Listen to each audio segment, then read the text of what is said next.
नमस्कार दोस्तों, मैं वैभव हंसराज आपका स्वागत करता हूं तक्षशिला ट्यूटोरियल के ऑनलाइन चैनल पे। दोस्तों, हम लोग बात कर रहे थे क्लास 12 के फिजिक्स के चैप्टर नंबर 10 के बारे में, जिसका नाम है तरंग प्रकाश की। इसमें दोस्तों हम लोग लेक्चर 10.3 तक कंप्लीट कर चुके थे। आज हम लोग आगे बढ़ेंगे और बात करेंगे लेक्चर 10.4 के बारे में। तो दोस्तों, आज के सेशन का जो हमारा टॉपिक है वो व्यतिकरण है। ठीक है, देखिए अब ये जो टॉपिक है व्यतिकरण, इसमें मैंने 3 स्टार बना रखे हैं। 3 स्टार से ज्यादा मैं नहीं बनाता। 3 स्टार का मतलब होता है मोस्ट इंपॉर्टेंट। ठीक है, डेफिनेटली इससे क्वेश्चन आएगा। ठीक है, अब चाहे वो क्वेश्चन थ्योरी का हो चाहे वो क्वेश्चन न्यूमेरिकल का हो। ठीक है, हम लोग इसके न्यूमेरिकल भी देखेंगे, लेकिन उसको देखने से पहले हमें इसकी थ्योरी को, यानी इस पूरी फिनोमेना को, इस पूरी घटना को अच्छे से समझना होगा। ठीक है, तो दोस्तों अब देखिए, व्यतिकरण को पढ़ने के लिए और समझने के लिए हमें इससे भी पहले कुछ छोटे छोटे टर्म्स, कुछ छोटी छोटी परिभाषाओं को जानना बहुत आवश्यक है। क्योंकि जैसे ही हम लोग व्यतिकरण के बारे में पढ़ेंगे और व्यतिकरण की बात करेंगे तो वो शब्द, कुछ चुनिंदा शब्द हैं, वो बार बार इस्तेमाल होंगे, और जो शब्द बार बार इस्तेमाल हो रहा है उसका मतलब पता होना बहुत जरूरी है। ठीक है, उसके बिना तो कुछ होने से रहा। ठीक है, तो चलिए सबसे पहले हम लोग उससे व्यतिकरण से जुड़ी कुछ छोटी छोटी परिभाषाएं देखेंगे, जिसमें पहली परिभाषा है कला संबद्ध प्रकाश स्रोत। ये शॉर्ट क्वेश्चन के लिए इंपॉर्टेंट है। ठीक है, और इंग्लिश में कला संबद्ध प्रकाश स्रोत को इंग्लिश में बोलते हैं कोहेरेंट लाइट सोर्स या कोहेरेंट सोर्स ऑफ लाइट। ठीक है, देखिए कला संबद्ध प्रकाश स्रोत का मतलब क्या होता है। आपने दोस्तों चैप्टर नंबर 7 में जहां प्रत्यावर्ती धारा के बारे में हमने बात करी थी, वहां हमने एक चीज सुनी थी, वो ये थी कि धारा एवं विभव के मध्य कलांतर 90 का है, मतलब कि 180 का है, 270 का है, क्या कैसे, वो सब हम लोग ने जाना था। ठीक है, तो जैसे धारा और विभव के मध्य जब हमने कलांतर की बात कही थी, तो उससे पहले हमने आपको एक चीज बताई थी कि ये कला क्या होती है। कहते हैं कि अगर धारा और विभव एक साथ अपने अधिकतम और न्यूनतम मान को प्राप्त करेंगे तो हम कहेंगे कि वो समान कला में है। बिल्कुल सही बात है। ठीक है, वैसे ही क्या होता है दोस्तों, प्रकाश भी तो एक प्रकार की तरंग है। ठीक है, प्रकाश भी तो एक प्रकार की तरंग है, और हर तरंगों के पास कला होती है। ठीक है, ये बात जान लीजिए। 11वीं क्लास में आपने तरंग चैप्टर पढ़ा था, उसमें ये चीज जानी होगी कि हर तरंगों के पास अपनी कुछ ना कुछ कला होती है। ठीक है, अगर हम बात करते हैं दोस्तों किन्हीं दो तरंगों की, तो पॉसिबिलिटीज क्या है? पॉसिबिलिटीज केवल दो है। या तो दो अलग अलग तरंगों की कलाएं बिल्कुल बराबर हो सकती हैं, या तो फिर बराबर नहीं हो सकती है। इनके अलावा कोई तीसरी पॉसिबिलिटी हो ही नहीं सकती। ठीक है, अगर दो तरंगों की हम बात करें, लेकिन दोस्तों हम पढ़ क्या रहे हैं? प्रकाशिकी। ठीक है, चाहे तरंग प्रकाश की हो चाहे किरण प्रकाश की हो, अगर हम प्रकाशिकी पढ़ रहे हैं, इसका मतलब जिस तरंग के बारे में हम बात कर रहे हैं वो तरंग कैसी होगी? प्रकाश तरंगी होगी। ठीक है, तो अगर किन्हीं दो प्रकाश तरंगों के बीच में कलांतर बिल्कुल 0 आए या कलांतर कांस्टेंट आए, तो हम लोग उसे कहते हैं कि बराबर कला में है। ठीक है, समान कला में है। ये बहुत जरूरी है, क्योंकि आप समझिएगा, अगर मान लीजिए किसी एक कला का कलांतर है 15 डिग्री। ठीक है, किसी पहली तरंग का कलांतर है 15 डिग्री, दूसरी तरंग का जो कलांतर है वो है 0 डिग्री। तो क्या होगा? जब भी आप दोनों तरंगों के बीच में कलांतर निकालने का प्रयास करेंगे तो इसका 15 है, इसका 0 है, घटाएंगे 15 डिफरेंस आ रहा है। अब मान लीजिए इसका कलांतर, इसकी जो कला है वो 3 बढ़ गई, 15 से 18 डिग्री या 18 कुछ हो गई। ठीक है, तो इसकी भी 3 डिग्री बढ़ गई। ठीक है, तो 18 डिग्री और 3 डिग्री को घटाएंगे कलांतर निकालने के लिए, फिर से कलांतर कितना आ रहा है? 15 आ रहा है। मतलब अगर दो प्रकाश तरंगों के बीच में कलांतर या तो 0 हो, बिल्कुल बराबर कला होगी तो 0 हो जाएगा। जैसे इसकी 15 डिग्री है, इसकी 15 डिग्री है, तो दोनों तरंगों की कला को 15 डिग्री में से 15 डिग्री माइनस करेंगे, 0 आ जाएगा। या तो दो प्रकाश स्रोतों या दो प्रकाश तरंगों के बीच में कलांतर या तो 0 हो जाए, या तो फिर समय के सापेक्ष वो स्थिर हो जाए, समय के सापेक्ष परिवर्तित ना हो, तब ऐसे प्रकाश स्रोतों को हम लोग क्या बोलते हैं? कला संबद्ध प्रकाश स्रोत बोलते हैं। ठीक है, इसको थोड़ा अच्छे शब्दों में लिखेंगे और इसकी अच्छी डेफिनेशन लिखना चाहेंगे तो क्या बोलेंगे? वे प्रकाश स्रोत जिनके मध्य कलांतर 0 अथवा समय के सापेक्ष नियत होता है, क्या कहलाता है? कला संबद्ध प्रकाश स्रोत कहलाता है। ठीक है, आप समझिएगा, कला संबद्ध प्रकाश स्रोत की अगर हम बात करते हैं दोस्तों, तो उसमें एक क्वेश्चन वाइवा के लिए बहुत अच्छा सा क्वेश्चन पुटअप होता है जनरली। लोग जनरली स्टूडेंट से ये क्वेश्चन वाइवा में पूछे जाते हैं। ठीक है, टीचर आपसे पूछेंगे कि क्या दो अलग अलग प्रकाश स्रोत कभी भी कला संबद्ध हो सकते हैं। मतलब अगर मान लीजिए हमारे पास दो बल्ब है, एक बल्ब राइट साइड पे जल रहा है, एक बल्ब हमारा लेफ्ट साइड पे जल रहा है। ठीक है, दोनों साइड पे बल्ब जल रहे हैं, दोनों बिल्कुल एक दूसरे से इंडिपेंडेंट है ना। अब इस वाले बल्ब का उस वाले बल्ब से कोई कनेक्शन नहीं हो सकता, जाहिर सी बात है। ठीक है, तो टीचर आपसे यही पूछते हैं कि दो इंडिपेंडेंट सोर्स यानी दो स्वतंत्र प्रकाश स्रोत क्या कभी कला संबद्ध हो सकते हैं, तो उसका जवाब है बिल्कुल नहीं। ठीक है, दो स्वतंत्र प्रकाश स्रोत कभी भी कला संबद्ध नहीं हो सकते। क्यों? क्योंकि उनके मध्य कलांतर शून्य या समय के सापेक्ष स्थिर नहीं रहता। ठीक है, ऐसा कैसे कह सकते हैं दोस्तों? क्योंकि मैंने आपने खुद ही बोला कि दोनों प्रकाश स्रोत कैसे हैं, स्वतंत्र है। स्वतंत्र का मतलब होता है इस बल्ब से मिलने वाली रोशनी उस बल्ब पर निर्भर नहीं कर रही है और उस बल्ब से मिलने वाली रोशनी इस पर निर्भर नहीं कर रही है। यहां पे वही चीज हमको समझनी है। अब मान लीजिए अचानक से पावर में थोड़ा सा फ्लक्चुएशन हुआ। ठीक है, इस वाले बल्ब को राइट हैंड साइड पे जो हमारे बल्ब लगा है इसको पावर मिल रही है कहीं दूसरी सप्लाई से, और हमारे लेफ्ट हैंड पे जो बल्ब लगा है उसको पावर मिल रही है किसी अलग सप्लाई से। मान लीजिए राइट हैंड साइड पे जो बल्ब लगा है उसकी पावर लाइन में थोड़ा सा पावर फ्लक्चुएट हुआ। जब पावर फ्लक्चुएट होगा तो बल्ब की ग्लोइंग जो होगी वो घट बढ़ जाएगी। बल्ब की ग्लोइंग घट बढ़ जाएगी तो उससे निकलने वाली प्रकाश तरंगों की तीव्रता, उसका आयाम, उसकी कला सब परिवर्तित हो जाएंगे। अब प्रॉब्लम ये उठती है कि ये कोई गारंटी तो है नहीं कि जैसे ही राइट हैंड साइड के बल्ब में पावर फ्लक्चुएशन होगा वैसे ही लेफ्ट साइड के बल्ब में भी पावर फ्लक्चुएशन हो जाएगा और दोनों के मध्य कलांतर स्थिर रहेगा। बिल्कुल चांसेस नहीं है। ठीक है, कभी कदार हो जाए, बहुत ही rarest of the rare case है, कभी कदार हो जाए तो बात अलग है, वरना ऐसा पॉसिबल ही नहीं है। इसीलिए दो भिन्न भिन्न प्रकाश स्रोत जो होते हैं वो कभी भी कला संबद्ध नहीं हो सकते, क्योंकि अगर किसी एक प्रकाश स्रोत की कला में अचानक से कोई परिवर्तन होगा तो दूसरे प्रकाश स्रोत की कला में भी उतना ही परिवर्तन हो जाए और उसी समय हो जाए, ये कोई ठीक नहीं है, ये कोई श्योर नहीं है। ठीक है, इसलिए कभी भी दो स्वतंत्र प्रकाश स्रोत कला संबद्ध नहीं हो सकते।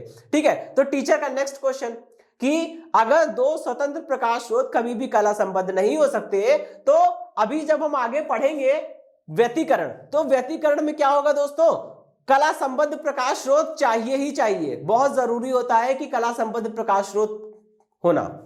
व्यतिकरण की घटना में कला संबद्ध प्रकाश स्रोत का होना बहुत जरूरी होता है। अब बात ये उठती है, अगर दो स्वतंत्र प्रकाश स्रोत कभी भी कला संबद्ध नहीं हो सकते तो आप कला संबद्ध प्रकाश स्रोत कैसे प्राप्त करोगे? तो दोस्तों उसका जवाब होता है कि किसी एक प्रकाश स्रोत से ही दो प्रकाश स्रोत बनाएंगे और वो दोनों प्रकाश स्रोत क्या होंगे? तब वो दोनों प्रकाश स्रोत कला संबद्ध होंगे। ठीक है, तो अब टीचर पूछेंगे कि आप कैसे बनाओगे, किसी एक प्रकाश स्रोत से दो प्रकाश स्रोत कैसे बनाओगे? तो दोस्तों बड़ा ही सिंपल है। सपोज करिए आपने क्या, एक बल्ब जल रहा है। ठीक है, आपने क्या किया, उस बल्ब को चारों तरफ से घेर दिया है, दफ्ती का एक डब्बा बना के एक आयताकार एक घनाभ के आकार का डब्बा बनाया और उस बल्ब को ढक दिया। अब दोस्तों उसकी सारी रोशनी तो आपने कैद कर ली है, बाहर कुछ भी दिखाई नहीं दे रहा होगा। अब आप क्या करिए, उसी दफ्ती में पास थोड़ी थोड़ी दूरी पर, करीब 1-2 सेंटीमीटर की दूरी पर दो होल कर दीजिए। जब आप दो होल कर देंगे तो प्रकाश केवल उन छेद से निकल कर आएगा, उन दोनों होल से निकल कर ही आएगा। केवल दो होल से प्रकाश बाहर निकलेगा, बाकी सारे प्रकाश को तो आपने बंद कर दिया है ना। कार्डबोर्ड का एक बॉक्स बना के, घनाभ के आकार का बॉक्स बना के उसको कवर कर दिया है। तो बॉक्स पे आप जो दो होल बनाएंगे, पिन होल, उन्हीं से प्रकाश बाहर निकलेगा और उन दोनों पिन होल से जो प्रकाश बाहर निकलेगा वो कैसा होगा? कला संबद्ध होगा। क्यों?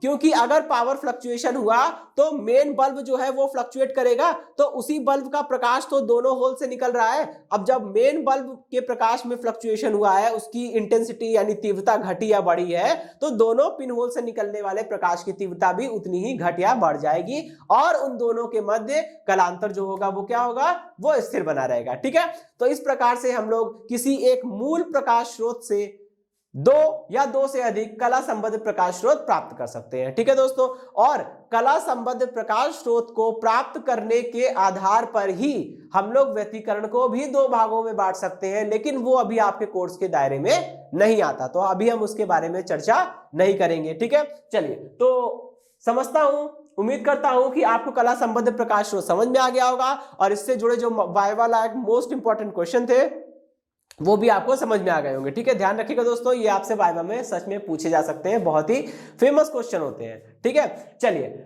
अब हम लोग दोस्तों मूव करेंगे अपने अगले टॉपिक पर। ठीक है, जो कि व्यतिकरण की घटना को समझने के लिए उतना ही इंपॉर्टेंट है जितना कि ये कला संबंध प्रकार। चलिए दोस्तों, जो हमारा नेक्स्ट टॉपिक है वो क्या है, अध्यारोपण का सिद्धांत, यानी कि प्रिंसिपल ऑफ सुपरपोजिशन। ठीक है, ये भी शॉर्ट में आता है 1 या 2 नंबर में। ठीक है, अब दोस्तों समझिएगा।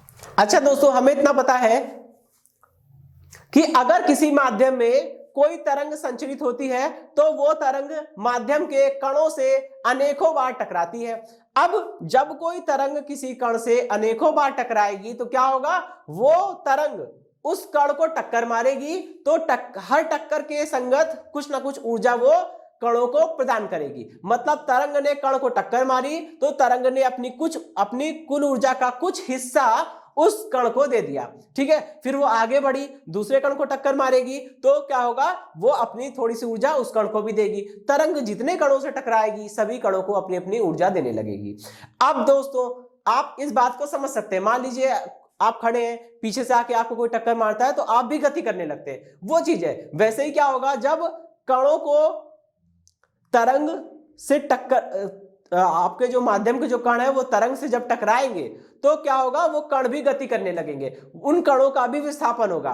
ठीक है, तो यहाँ पे अध्यारोपण का सिद्धांत जो है वो आपको ऐसे ही बताता है। मान लीजिए माध्यम का ये कोई कण है, ये एक सिंगल कण है। ठीक है, अब इस सिंगल कण के पास 2 तरंगे आ रही हैं। ठीक है, पहली तरंग जो है, ठीक है, पहली तरंग ने इस कण को टक्कर मारा, पहली तरंग ने इस कण को टक्कर मारा और इसके कारण, पहली तरंग के कारण कण का विस्थापन कितना है दोस्तों, y1। ठीक, और दूसरे तरंग के कारण कण का विस्थापन कितना है, y2।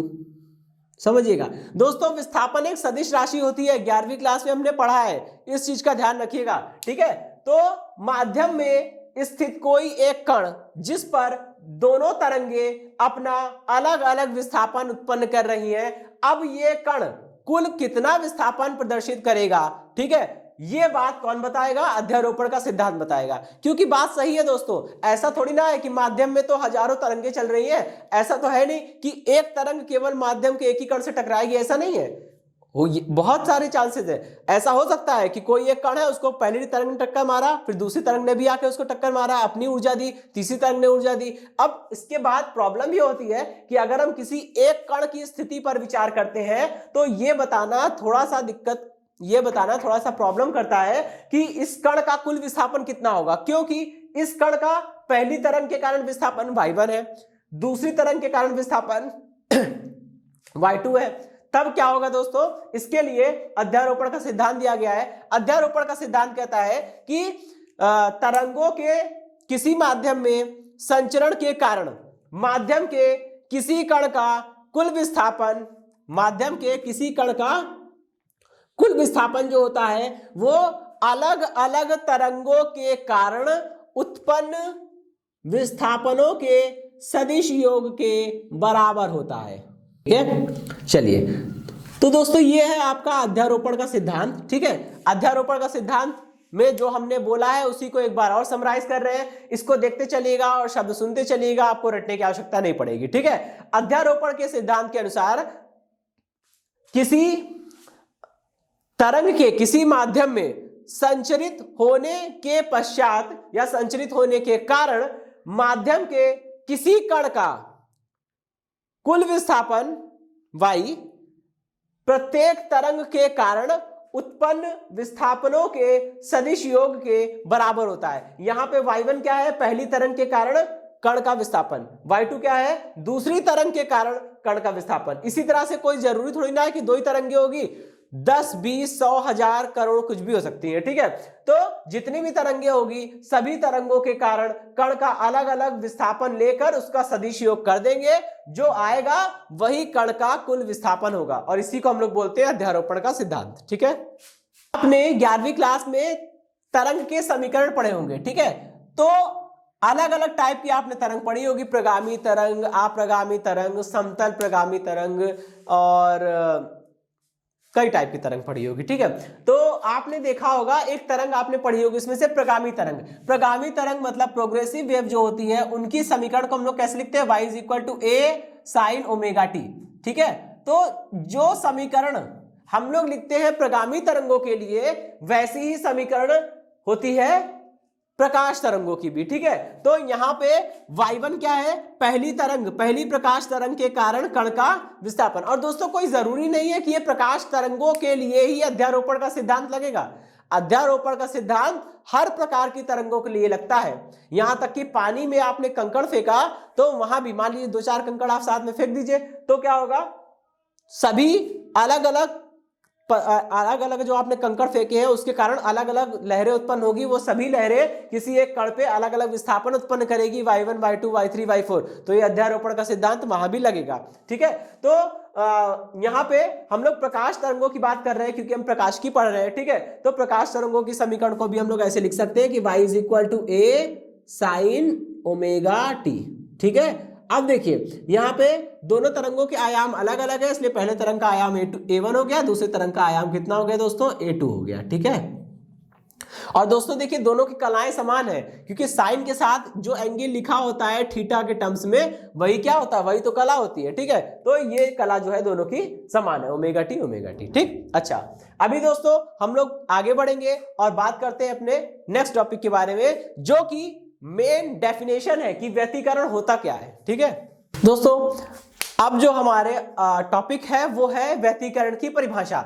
यहां से व्यतिकरण का टॉपिक मुख्य रूप से स्टार्ट होता है। ठीक है, मेनली यहीं से स्टार्ट हो रहा है। अच्छा, अब दोस्तों मैं आपको एक बात बताता हूं, इस पे मैंने स्टार बना रखे है। ठीक है, क्योंकि ये डेफिनेशन है, डेफिनेशन अलग से पूछी जाती है, कभी कभी डेफिनेशन पूछी जाती है और इसके बाद एक डेरिवेशन मैं आपको कराऊंगा, वो डेरिवेशन से फॉर्मूले निकलेंगे जो कि न्यूमेरिकल के लिए काम आते हैं। तो कभी कभी व्यतिकरण में क्या वो डेरिवेशन पूछ लेते हैं और कभी कभी ये डेफिनेशन पूछते हैं 2 या 3 मार्क्स की। ठीक है, और आपका क्वेश्चन, अब वही मैं बोल रहा था, या तो क्वेश्चन आएंगे या तो थ्योरी आएगी। थ्योरी में भी चांसेस है, अगर डेरिवेशन आएगा तो लॉन्ग में आएगा, या तो 3 नंबर में इसकी डेफिनेशन आ सकती है, 2 या 3 नंबर में। ठीक है, अब दोस्तों ध्यान रखिएगा, बड़ी इंपॉर्टेंट डेफिनेशन है व्यतिकरण की। अगर हम बात करें, ठीक है, तो व्यतिकरण की घटना में होता क्या है, आपको पता है कम से कम 2 प्रकाश स्रोत चाहिए। ठीक है, तो जब 2 प्रकाश स्रोत की हम बात करते हैं, और वो दोनों प्रकाश स्रोत कैसे होने चाहिए, कला संबद्ध होने चाहिए। कला संबद्ध का मतलब हम लोग समझ चुके हैं कि दोनों प्रकाश स्रोत से जो प्रकाश तरंगे निकलेगी,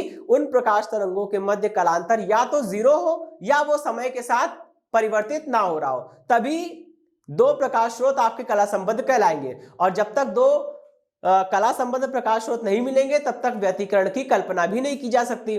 ठीक है, तो इसकी परिभाषा में हम लोग ये बोलेंगे कि जब किसी माध्यम में 2 समान आवृत्ति, समान तरंग दैर्ध्य एवं लगभग समान या लगभग बराबर आयाम की 2 प्रकाश तरंगे या 2 तरंगे संचरित होती हैं, तब उन तरंगों के अध्यारोपण के फलस्वरूप माध्यम के कुछ बिंदुओं पर परिणामी तीव्रता अधिकतम हो जाती है और कुछ बिंदुओं पर परिणामी तीव्रता न्यूनतम हो जाती है। इस घटना को हम लोग क्या बोलते हैं, व्यतिकरण बोलते हैं। और माध्यम के जिन बिंदुओं पर परिणामी तीव्रता अधिकतम होती है, उन बिंदुओं पर होने वाले व्यतिकरण को हम लोग क्या बोलते हैं दोस्तों, उन बिंदुओं पर होने वाले व्यतिकरण को हम लोग बोलते हैं समपोषी व्यतिकरण। ठीक है, उसको समपोषी व्यतिकरण को हम लोग इंग्लिश में बोलेंगे कंस्ट्रक्टिव इंटरफेरेंस। का उल्टा, माध्यम के जिन बिंदुओं पर परिणामी तीव्रता न्यूनतम होती है, उन बिंदुओं पर होने वाले व्यतिकरण को हम लोग क्या बोलते हैं, विनाशीय व्यतिकरण। ठीक है, उन बिंदुओं पर होने वाले व्यतिकरण को हम लोग बोलते हैं विनाशीय व्यतिकरण। चलिए भाई, इंग्लिश में से बोलते हैं डिस्ट्रक्टिव इंटरफेरेंस। तो ये है कॉन्सेप्ट व्यतिकरण का। ठीक है, जब माध्यम में 2 समान आवृत्ति या बराबर आवृत्ति, बराबर तरंगदैर्ध्य एवं लगभग बराबर आयाम के 2 तरंगे संचरित होती हैं, तब उनके अध्यारोपण के फलस्वरूप माध्यम के कुछ बिंदुओं पर परिणामी तीव्रता अधिकतम तथा कुछ बिंदुओं पर परिणामी तीव्रता न्यूनतम हो जाती है। इस घटना को हम लोग क्या बोलते हैं, व्यतिकरण बोलते हैं। ठीक है, और जिन माध्यम के जिन बिंदुओं पर परिणामी तीव्रता अधिकतम होती है, वहां पे होने वाला व्यतिकरण क्या कहलाता है, समपोषी व्यतिकरण कहलाता है। ठीक है, और माध्यम के जिन बिंदुओं पर परिणामी तीव्रता न्यूनतम होती है, उन बिंदुओं पर होने वाले व्यतिकरण को हम लोग विनाशी व्यतिकरण कहते हैं। ठीक है, अब इसको याद करने का तरीका क्या है, आपको पता है समपोषी में पोषित शब्द छुपा हुआ है। पोषित करने का मतलब क्या होता है कि किसी भी चीज को बढ़ाना, ठीक है। तो समपोषी व्यतिकरण का मतलब होता है एक माध्यम के उन बिंदुओं पर समपोषी व्यतिकरण होगा जहां पे कुल तीव्रता जो होगी, ठीक है, कुल तीव्रता जो होगी, तरंग की कुल तीव्रता होगी वो पोषित होगी, मतलब वो बढ़ जाएगी, अधिकतम होगी, ठीक है। इसका उल्टा विनाश करने का मतलब होता है जो कुछ है वो सब कुछ खत्म कर देना, ठीक है। तो विनाशी व्यतिकरण में क्या होगा, माध्यम के जिन बिंदुओं पर विनाशी व्यतिकरण होगा वहां पे तीव्रता जो होगी वो खत्म हो गई होगी, बिल्कुल जीरो नहीं होती है लेकिन मिनिमम होती है, ठीक है।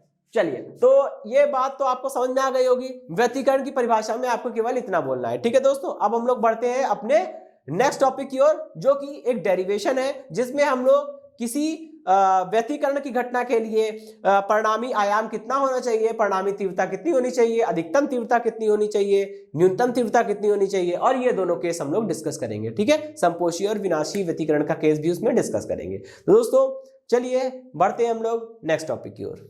ओके दोस्तों, चलिए अब जो हमारा नेक्स्ट टॉपिक है वो है व्यतिकरण में परिणामी तीव्रता, यानी कि रिजल्टेंट इंटेंसिटी इन इंटरफेरेंस। यही वो डेरिवेशन है दोस्तों जो कि आपको लॉन्ग क्वेश्चन में मिल सकता है, ठीक। अब इसमें हम लोग करेंगे क्या, इसमें हम लोग केवल एक फॉर्मूला निकालेंगे कि अगर दो प्रकाश तरंगे जिनका समीकरण हमें दिया हुआ है वो किसी माध्यम में संचरित हो रही है और उनके अध्यारोपण के फलस्वरूप माध्यम में व्यतिकरण की घटना हो रही है, तो किसी भी बिंदु पर अगर हमें परिणामी तीव्रता निकालनी हो, परिणामी आयाम निकालना हो, अधिकतम तीव्रता अधिकतम आयाम निकालना हो, तो हम क्या करेंगे, ठीक है। उसके लिए हमें फॉर्मूला क्या होगा इसकी बात करेंगे, ठीक है। चलिए स्टार्ट करते हैं। मान लीजिए दोस्तों कि हमारे किसी माध्यम में दो प्रकाश तरंगे चल रही है। पहली प्रकाश तरंग का समीकरण कितना है, y1 = a sin omega T. दूसरे का क्या है समीकरण है, y = a1 sin omega T minus का kx। और दूसरी प्रकाश तरंग है,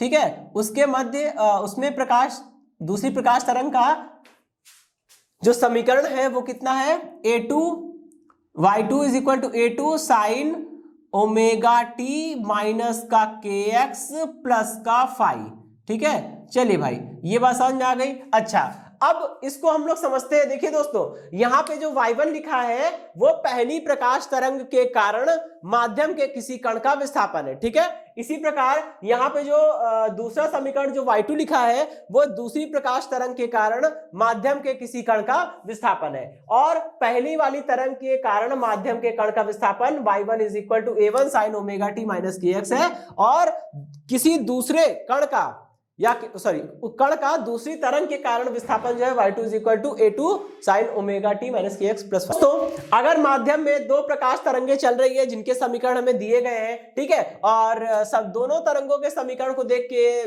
पता चल रहा है कि दोनों तरंगों के बीच कलांतर कितने का है, फाई का है, और ये कलांतर जो है वो समय के साथ बदलेगा नहीं। इसका मतलब ये दोनों प्रकाश तरंगे या जिन दो प्रकाश स्रोतों से ये प्रकाश तरंगे निकल रही है उनके मध्य कलांतर शून्य है या समय के सापेक्ष स्थिर है। इसका मतलब ये दोनों प्रकाश स्रोत कैसे होंगे, कला संबद्ध होंगे, ठीक है। व्यतिकरण के लिए अभी आगे हम लोग पढ़ेंगे व्यतिकरण की शर्तें। तो व्यतिकरण की शर्तों में मैं आपको बताऊंगा कि व्यतिकरण की शर्त में ये बात बहुत इंपॉर्टेंट है कि प्रकाश स्रोतों का कला संबद्ध तो होना ही चाहिए, ठीक है। तो कला संबद्ध प्रकाश स्रोत यहाँ पे आपको दिख रहे हैं, ठीक है।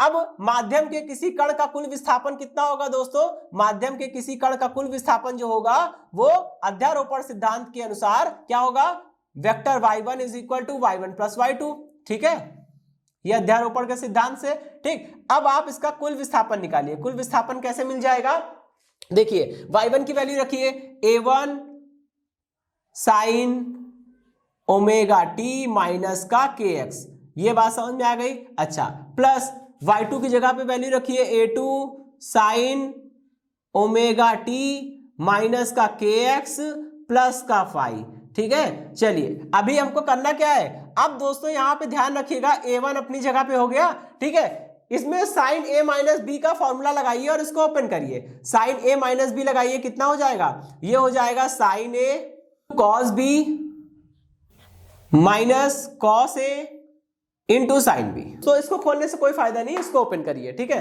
क्योंकि यहां भी जब आप इसको ओपन करेंगे तो sign omega T minus kx जैसे टर्म्स बन जाएंगे और इसमें कॉमन ले लेंगे। इसको खोलने से कोई फायदा नहीं है, फालतू में लेंदी हो जाएगा और कुछ नहीं, ठीक है। ये हो गया साइन ओमेगा टी माइनस का के एक्स, इसको हमने ऐसे ही लिख दिया, ठीक है भाई। चलिए अभी देखिएगा इसको, यहां पे दोस्तों हम क्या करेंगे, ओमेगा टी माइनस के एक्स, इतने हिस्से को हमने ए मान लिया और ये 5 वाले हिस्से को हमने बी मान लिया। तो दोस्तों ये क्या लिखा है, sine A plus B, omega T minus के एक्स को ए मान लिया तो साइन ए प्लस बी लिखा है, तो साइन ए प्लस बी का फॉर्मूला लगा दीजिए, इसमें कितना हो जाएगा, ये हो जाएगा साइन ए, तो ये बनेगा साइन ओमेगा टी माइनस के एक्स, साइन ए हो गया, ठीक है।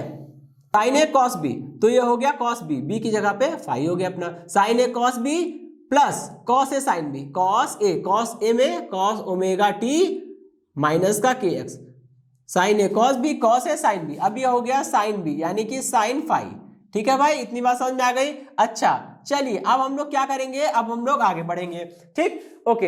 ये a2 को अंदर मल्टीप्लाई कर दीजिए, अभी इसको एज इट इज उतारते हैं, ये कितना बन जाएगा, a1 sign omega T minus का के एक्स, ठीक है, प्लस अंदर मल्टीप्लाई करिए, कितना हो जाएगा, a2 sign omega T minus का के एक्स, ठीक है, इनटू में क्या हो गया दोस्तों, cos 5 हो गया, ठीक। चलिए प्लस इसका a2 का अंदर मल्टीप्लाई करिए, ये हो गया a2 cos omega T minus का के एक्स इंटू में साइन 5, ठीक है भाई। अच्छा अभी देखिए यहां पे ओमेगा टी माइनस के एक्स है, यहां भी साइन ओमेगा टी माइनस के एक्स, दोनों से कॉमन ले लीजिए, जब आप दोनों से कॉमन ले लेंगे तो कितना बचेगा, यहां बचेगा a1 और यहां बचेगा a2 साइन, सॉरी a2 या cos 5 बचेगा ना, क्योंकि साइन वाला टर्म ये कॉमन ले रहा हूं मैं, ठीक है, cos 5 बचेगा, और बाहर क्या आ जाएगा दोस्तों, बाहर आ जाएगा हमारा साइन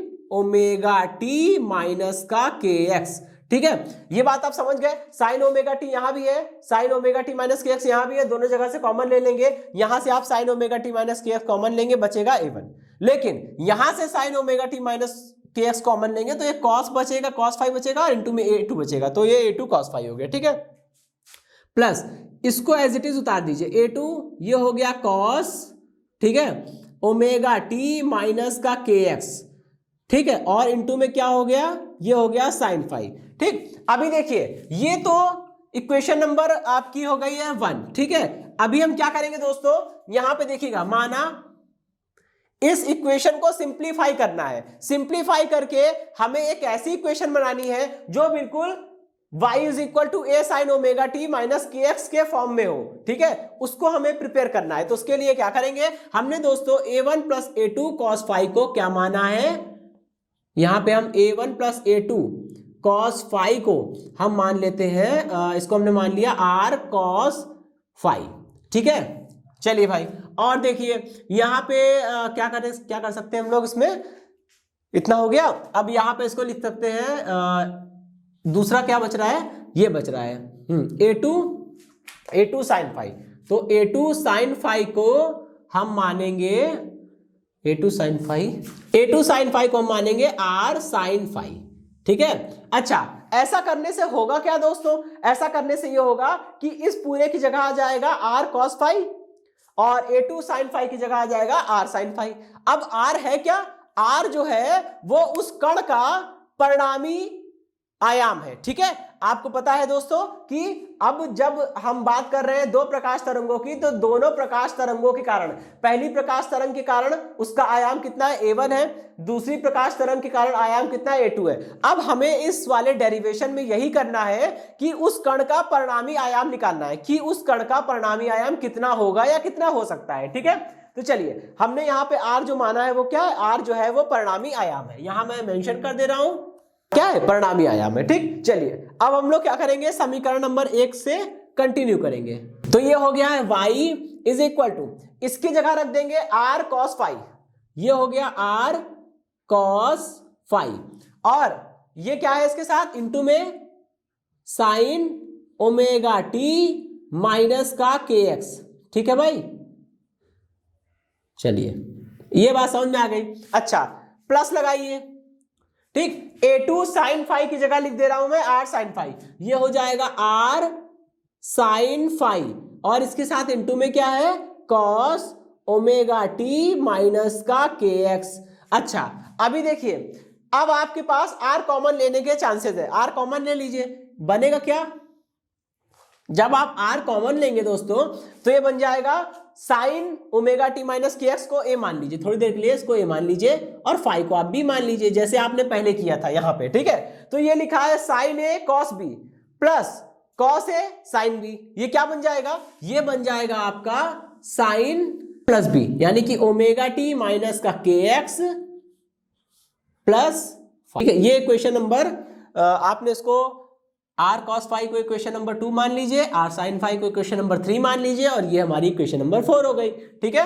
इक्वेशन नंबर 4 को देखिए, इक्वेशन नंबर 4 कह रही है कि y जो निकल कर आया, y था क्या, कण का परिणामी विस्थापन, ठीक है। तो कण का जो परिणामी विस्थापन है वो किसी एक ऐसी तरंग के कारण है जिसका आयाम कितना है, r है। मतलब ये समझ में आ गया कि उस कण पर चाहे तो दो तरंगे अलग अलग कार्य करें, तब उस कण का जो विस्थापन आएगा वो उतना ही होगा जितना इस अकेली एक तरंग के कारण उत्पन्न हो रहा है। समझिएगा बात को, कि माध्यम के कण का दो अलग अलग तरंगों के कारण कुल विस्थापन उतना ही है जितना कि इस अकेली तरंग के कारण है। मतलब ये हुआ कि ये जो अकेली तरंग है इसका आयाम कितना है, कैपिटल आर है। तो अगर हम कुछ भी करके किसी भी तरह से इस कैपिटल आर का मान निकालने में कामयाब हो जाते हैं तो हमारे लिए बहुत ही अच्छी बात है। हम क्या कर सकते हैं दोस्तों, यहां से हमें आर का मान अगर मिल गया तो हमें परिणामी आयाम मिल जाएगा, परिणामी आयाम मिल गया तो हम परिणामी तीव्रता भी आसानी से निकाल लेंगे, ठीक है। दोस्तों एक काम करिएगा, ये फाई फाई कोइंसाइड कर रहा है, ठीक है, कंफ्यूजन ना क्रिएट करें, इसलिए इसको थीटा कर लेंगे हम लोग, ठीक है। यहाँ पे a1 plus a2 sine phi को r cos थीटा बोल रहे हैं, और a2 साइन फाई को हम लोग r साइन थीटा बोल रहे हैं। थीटा इसलिए रख रहे हैं ताकि फाई में कंफ्यूजन ना हो जाए, क्योंकि फाई कलांतर माना था और इसमें भी फाई हो जाएगा तो कंफ्यूजन हो जाएगा। चलिए अभी हमको करना क्या है, अब इसका r का मान निकालना है। r का मान दोस्तों कैसे निकालेंगे, इक्वेशन नंबर 2 को इक्वेशन नंबर 3 को स्क्वायर करके आपस में जोड़ दीजिए, ठीक है। ये मैं रफ करता हूं थोड़ा, ठीक है। चलिए इक्वेशन नंबर 2 को, इक्वेशन नंबर 2 का क्या कर रहे हैं, स्क्वायर कर रहे हैं, तो इक्वेशन 2 का स्क्वायर प्लस इक्वेशन नंबर 3 का स्क्वायर, ठीक है।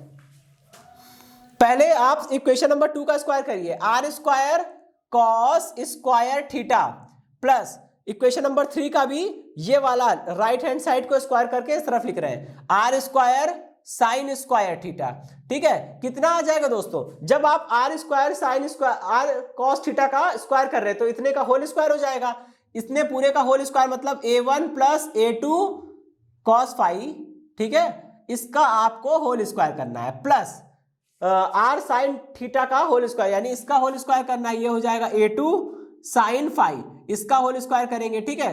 तो देखिए इस टर्म को केवल अरेंज करना है, यहां देखिए आर स्क्वायर कॉमन हो जाएगा, cos square theta plus sine square theta 1 होता है, तो ये रिजल्ट करेगा आर स्क्वायर, ठीक है। इधर देखिए इसका होल स्क्वायर खोलिए, a1 का स्क्वायर होता है a प्लस बी का होल स्क्वायर क्या होता है, a1 का स्क्वायर, यानी कि a1 ए का स्क्वायर होता है, यानी कि पहले वाले टर्म का स्क्वायर हो गया, प्लस बी का स्क्वायर, ये पूरा टर्म बी है तो इसका स्क्वायर हो जाएगा a2 का square, a2 square cos square phi, ठीक है, प्लस 2ab कॉस थीटा भी तो होता है, तो 2a मतलब a1, b मतलब ये पूरा टर्म, ठीक है, 2ab, ठीक। तो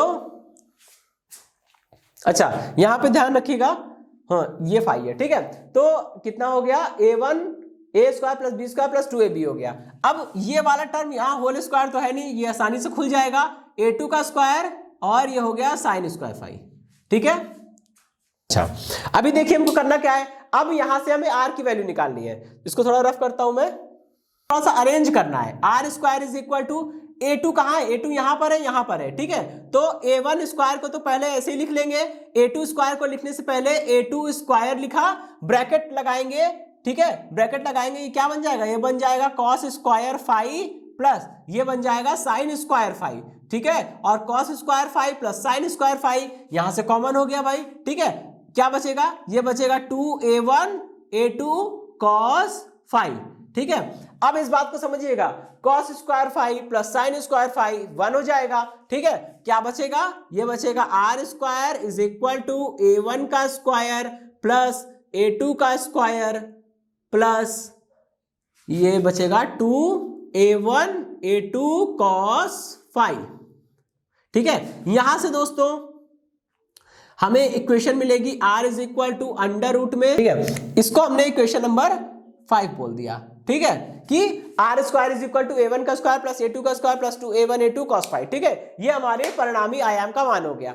अब दोस्तों हम परिणामी तीव्रता के लिए भी सूत्र निकालेंगे। ठीक है, फिर संपोषी और विनाशी व्यतिकरण का केस अलग अलग डिस्कस करेंगे। ठीक है, मिटाता हूं मैं इसको। अब दोस्तों देखिए, हम आपको एक चीज बताते हैं कि पहले तो कोर्स में हुआ करता था, अभी कोर्स में नहीं है, किसी भी तरंग की तीव्रता, अगर आपको किसी भी तरंग की तीव्रता लिखनी है, ठीक है, किसी भी तरंग की तीव्रता जो होगी वो इस फॉर्मूले से आप लिख सकते हैं कि तीव्रता I is equal to 2 pi square n square a square rho v।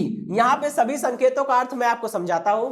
I मतलब है तरंग की तीव्रता is equal to 2 pi square, तो संख्या है आप जानते होंगे, n स्क्वायर, n का मतलब होता है आवृत्ति, n क्या है दोस्तों, तरंग की आवृत्ति है। ठीक है, a स्क्वायर, a क्या है, तरंग का आयाम है, रो क्या है, उस माध्यम का घनत्व है जिस माध्यम में तरंग चल रही है, और दोस्तों v क्या है, उस तरंग का वेग है। आपको पता है दोस्तों कि अगर हम बात कर रहे हैं यहां पे किसी प्रकाश तरंग की, तो जब प्रकाश तरंग माध्यम में संचरित होगी तो क्या प्रकाश तरंग की आवृत्ति n बदलेगा? नहीं बदलेगी, आवृत्ति तो बदलेगी नहीं, यानी n क्या हो गया दोस्तों, कांस्टेंट हो गया। क्या माध्यम का घनत्व जिसमें प्रकाश तरंगे चल रही है उस माध्यम का घनत्व बदलेगा? नहीं बदलेगा। क्या उस माध्यम में प्रकाश तरंग का वेग बदलेगा? नहीं बदलेगा। यानी कि 2 पाई n स्क्वायर रो और v कॉमन हो गए, तो मतलब कांस्टेंट हो गए, तो कांस्टेंट को हम लोग क्या लिख सकते हैं, ये पूरे कांस्टेंट की जगह हम लिख सकते हैं k इंटू a स्क्वायर। यानी कि किसी भी तरंग की तीव्रता I बराबर कांस्टेंट इंटू a स्क्वायर हो सकता है, जहां a क्या है, उसका आयाम है। ठीक है, इस चीज का ध्यान रखिएगा। और इसी के आधार पे हम ये भी कह सकते हैं कि किसी भी तरंग की जो तीव्रता होती है वो उसके आयाम के वर्ग के अनुक्रमानुपाती होती है। जिस तरंग का जितना ज्यादा आयाम होगा उस तरंग की तीव्रता भी उतनी ही ज्यादा होगी। ठीक है, चलिए दोस्तों, अब हम लोग क्या करेंगे, इसी के बिहाफ पे हम लोग एक चीज लिख सकते हैं। यहां क्या करें, दोनों पक्षों में k से मल्टीप्लाई कर दीजिए, ये बन जाएगा k r square is equal to k a1 का स्क्वायर प्लस k a2 का square plus 2k a1 a2। अब देखिए यहां k दोनों तरफ हमने k से मल्टीप्लाई किया है, तो यहां भी हमने k लिख दिया। अब इस k को हम लोग क्या लिख सकते हैं, इस k को हम लोग लिख सकते हैं under root k into a1 under root k into a2, और ये हो गया हमारा cos पाई। ठीक है, अब आप समझिएगा, इस वाले समीकरण से वापस आइए। ठीक है, I बराबर कितना है दोस्तों, I बराबर है k इंटू a स्क्वायर, दोनों तरफ अंडर रूट ले लीजिए, तो अंडर रूट I बराबर कितना हो जाएगा, under root k into a।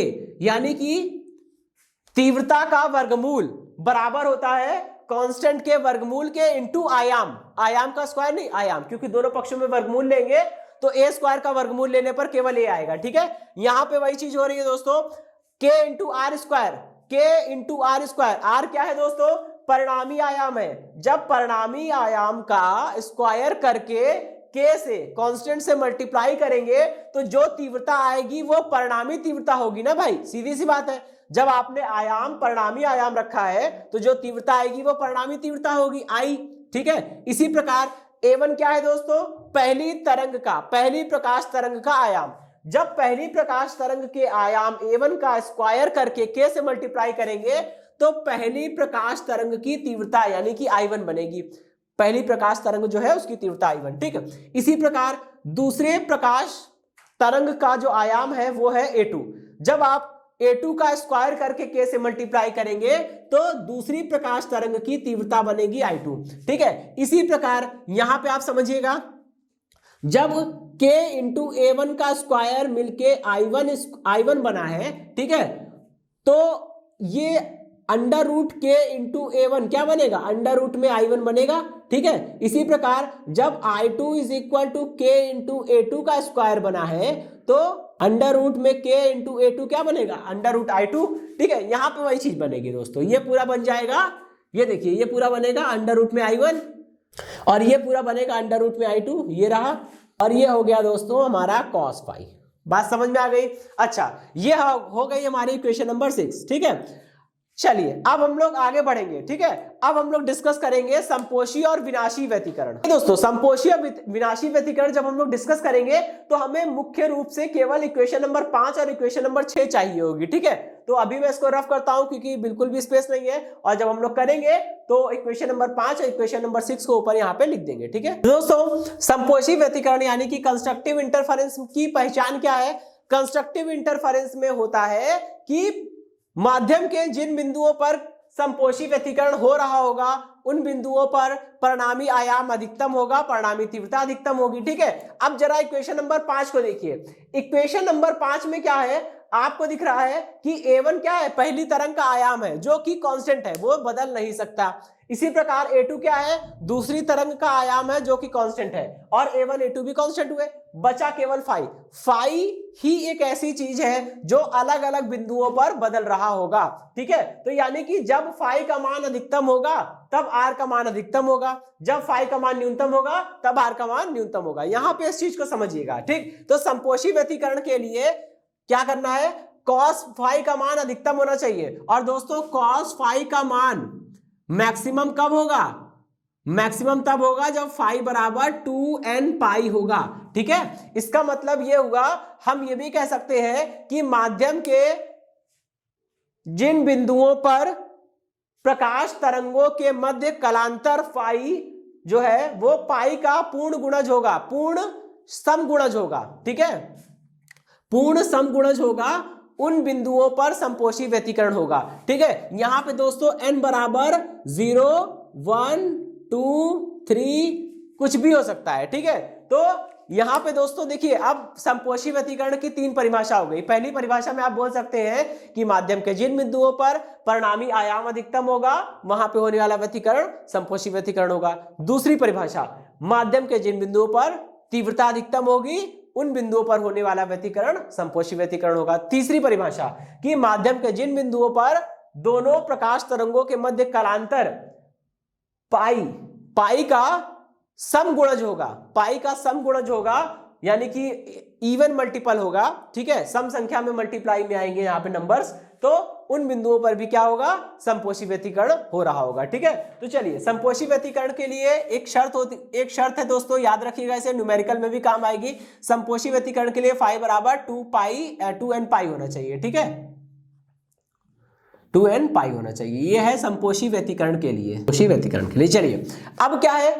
समीकरण नंबर 5 की हेल्प लीजिए। समीकरण 5 से जब आप समीकरण 5 की मदद लेंगे तो यहां पे क्या करना होगा? हमें रखना होगा आर स्क्वायर। दोस्तों संपोषी व्यतिकरण के लिए आयाम जो है वो अधिकतम हो जाता है, तो यहां पे मैं मैक्स लिख दे रहा हूं। आर मैक्स का square is equal to A1 का स्क्वायर प्लस A2 का स्क्वायर प्लस 2A1 A2, और दोस्तों यहां पे cos फाई होता है, लेकिन संपोषी व्यतिकरण के लिए फाई बराबर 2n पाई होता है, ठीक है। जहां n क्या होता है दोस्तों? n कुछ भी हो सकता है, n बराबर 0, 1, 2, 3 एंड सो ऑन, कुछ भी हो सकता है, ठीक है। इसकी कोई लिमिट नहीं है। तो संपोषी व्यतिकरण के लिए फाई बराबर 2n पाई होता है, ठीक है। 2n पाई रख दीजिए यहाँ पे, ठीक। चलिए अभी क्या होगा? 2n पाई, cos 2n पाई की वैल्यू कितनी होती है दोस्तों? आप जानते हैं cos 2n पाई की वैल्यू मैक्सिमम होती है प्लस में 1, ठीक है। तो क्या बन जाएगा? आर मैक्स का square is equal to A1 का स्क्वायर प्लस A2 का स्क्वायर प्लस 2A1 A2, और ये तो 1 हो गया, है ना। चलिए अभी यहां से कितना निकल कर आया? आर मैक्स निकल के आया A1 प्लस A2 का होल स्क्वायर, ठीक है।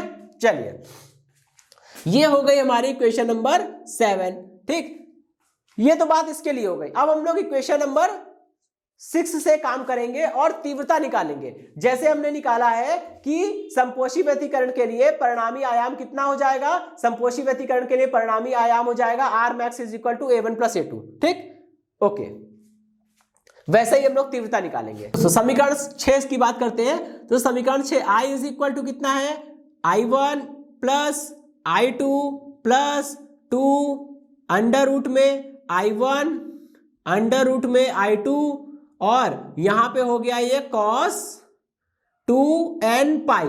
cos 2 n पाई कितना होता है दोस्तों, cos 2 n पाई मैक्सिमम वैल्यू देगा +1, ठीक है। तो +1 का मल्टीप्लाई किसी में भी आप करेंगे तो +1 ही आ जाएगा।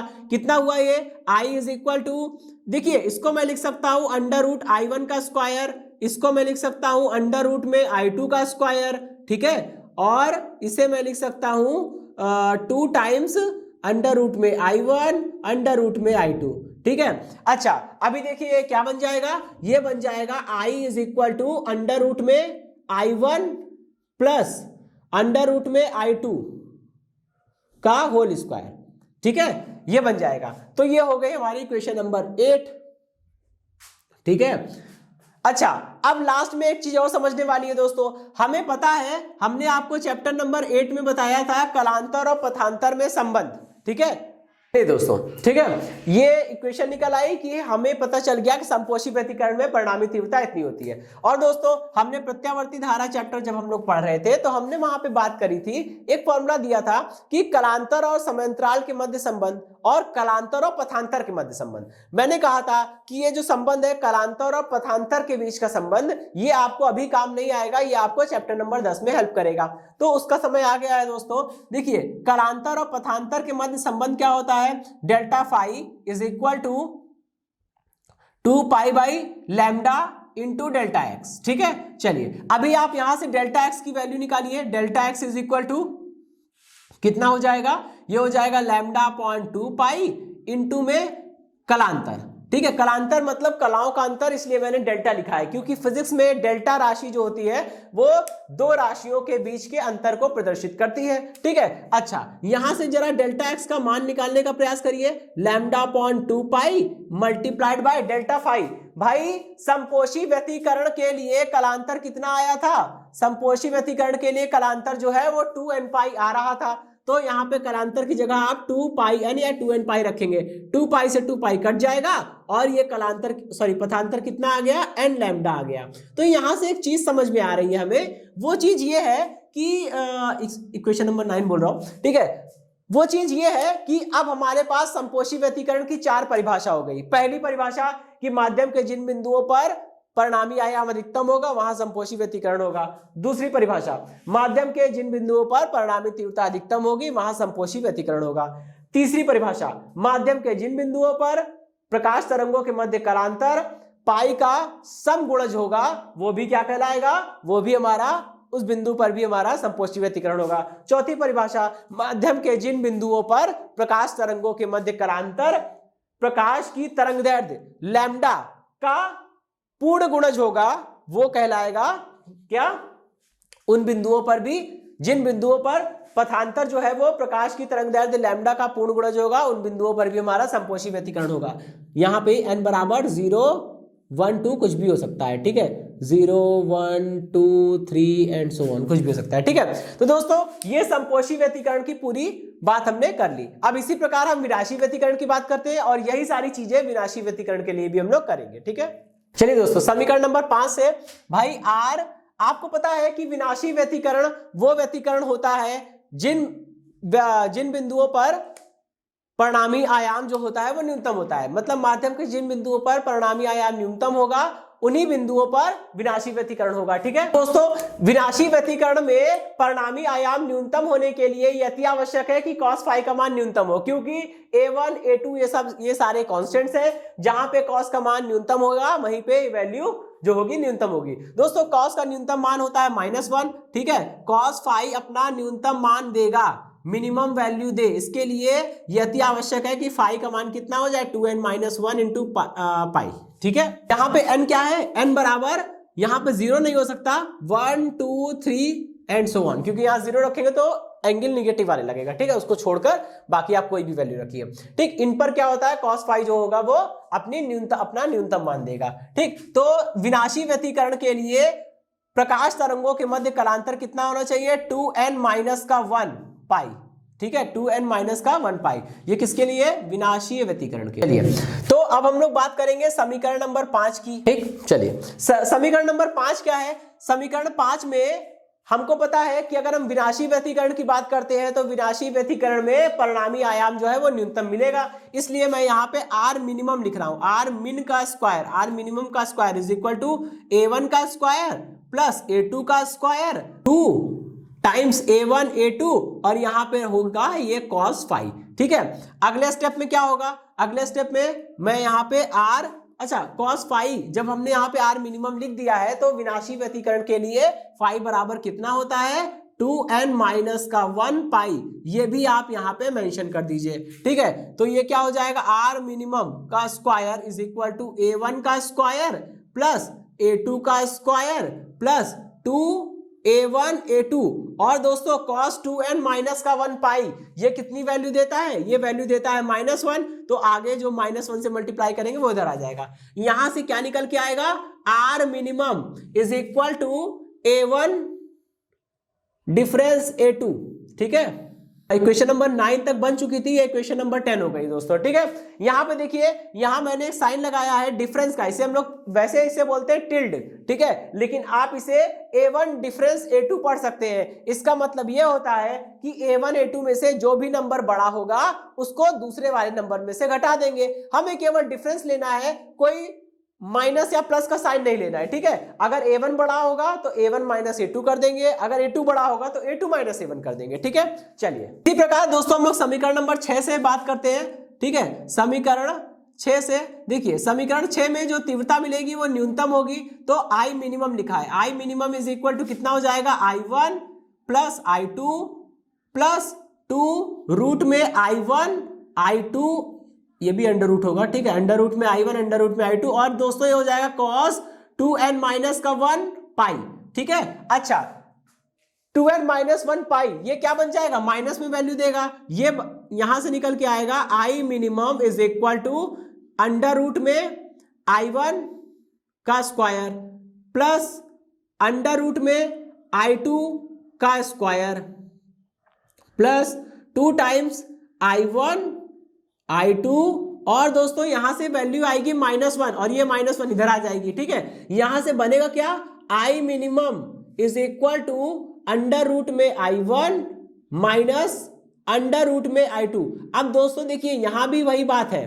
ठीक है, यहां भी वही बात है कि कौन माइनस होगा कौन प्लस, कौन बड़ा कौन छोटा होगा ये नहीं पता, तो यहाँ पे आप टिल्ड का साइन लगा सकते हैं। ठीक है, डिफरेंस का साइन आप यहाँ पे लगा सकते हैं, तो ये हो जाएगा आपका। ठीक, I minimum is equal to कितना हो गया, अंडर रूट में I1 difference under root I2 का होल स्क्वायर। ठीक है, ये हो गई हमारी क्वेश्चन नंबर 11। अब दोस्तों लास्ट में हम लोग बात करते हैं कि हमें पता है कलांतर और पथांतर के मध्य संबंध होता है delta phi is equal to 2 pi by lambda into delta X.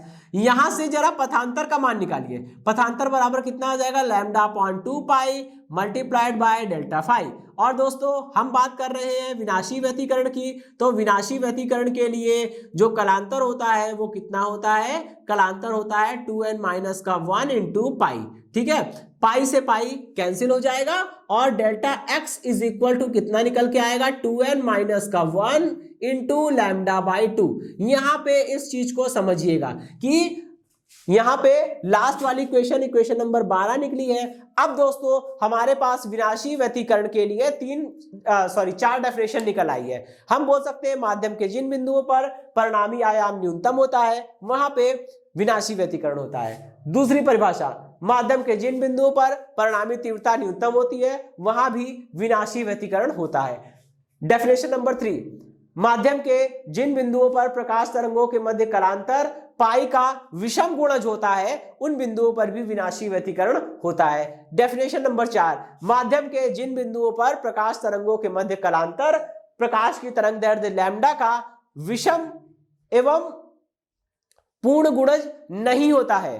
ठीक है, विषम होगा और पूर्ण गुणज नहीं होगा, तो या फिर आप ऐसे बोल सकते हैं कि माध्यम के जिन बिंदुओं पर प्रकाश तरंगों के मध्य कलांतर तरंग का पूर्ण गुणज नहीं होता है, क्या कहलाता है, विनाशी व्यतिकरण वहां पे होगा। ठीक है, तो दोस्तों इसी प्रकार हमने विनाशी और संपोषी दोनों व्यतिकरण के लिए बात कर ली, दोनों के लिए केसेस देख लिए, फॉर्मूला निकाल लिया। इसी फॉर्मूले पे हम लोग क्वेश्चन देखेंगे लेकिन अपने नेक्स्ट सेशन में। दोस्तों ये वाला डेरिवेशन पूरा इंपॉर्टेंट था। इससे पहले कि व्यतिकरण की जो परिभाषा थी वो इंपॉर्टेंट थी। और हाँ, नेक्स्ट वाले सेशन में हम लोग व्यतिकरण के जो फॉर्मूले हमने ड्राइव करे हैं, इन्हीं फॉर्मूले पे हम लोग क्वेश्चंस देखेंगे, और वो क्वेश्चन भी दोस्तों बहुत इंपॉर्टेंट है। ठीक है दोस्तों, तो इसी के साथ ये सेशन खत्म होता है। इस सेशन से जुड़े नोट्स प्राप्त करने के लिए डिस्क्रिप्शन में दिए गए लिंक पर जाके क्लिक कीजिए। ओके दोस्तों, आज के सेशन में इतना ही, मिलते हैं नेक्स्ट सेशन में। धन्यवाद।